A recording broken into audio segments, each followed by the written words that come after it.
right, continue our conversations about propositions and what you'll be able to vote on. It's the Make Arizona Elections Fair Act, and the treasurer, so you're in this capacity, Chuck Coughlin. You've been wearing so many different hats, but I want to talk about this because I know this means a great deal to you. Prop 140. It does.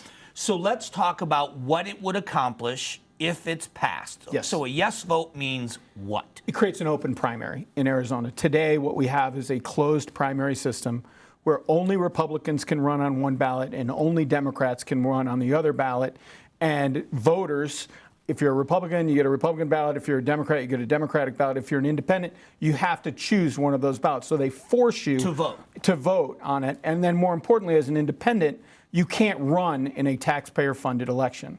So we're going to treat every voter the same, every candidate the same that uses taxpayer money to run an election. Everybody gets treated the same. That's why we call it the Make Elections Fair Act. So the only question, I have a bunch of questions for you to clarify for voters, is that an independent candidate right now isn't on either primary ballot. No, they have to collect 6 times as many signatures. So Kirsten Sinema, for example, would have had to collect 40,000 signatures to be on the general election ballot, while her Democratic opponent and her Republican opponent only need about 5,600 signatures to be on that ballot. It's just fundamentally unfair because you're using taxpayer money to fund an election, so treat everybody the same. That's the call to action. And it doesn't hide party affiliation. It's going to, it would then, you would know who the Republican candidates are, who the Democrat candidates, and who the independents and Green Party and Libertarian would all be there. Correct. So let's open up the hood. Why do that? Other than it's fair, why do that? What most people don't understand is 80% of anybody that's running for Congress or for a state legislator, anybody that's elected at a district level, 80% of those candidates, 8 out of every 10, are elected outright in a primary. And you'll say, no, they have a general election opponent. But 80% of those districts are either safe Democrat or safe Republican. So today's system, you're a Democrat, you win in a Democratic district, you're Yasemin Ansari, you win with less than 30% of the vote. You don't need to participate in the general election, you're done. And so what we want is a system where everybody has to compete, where the free enterprise system forces competition, forces ideas, forces better choices, forces better candidates by creating more competition. In our system, what we are doing away with, nobody will be able to win a race outright anymore in the primary. You will be guaranteed a competitive election in this system. The two criticisms. One is this is only going to help so few candidates, that the majority of candidates are Republican, Democrat, that there's so few independents. Does that wash with you? No, it doesn't, because you're breaking down the barriers. So today, you could come and say to me, Chuck, I want to run in a Republican primary. And I'd say, Mike, do you believe the election was stolen?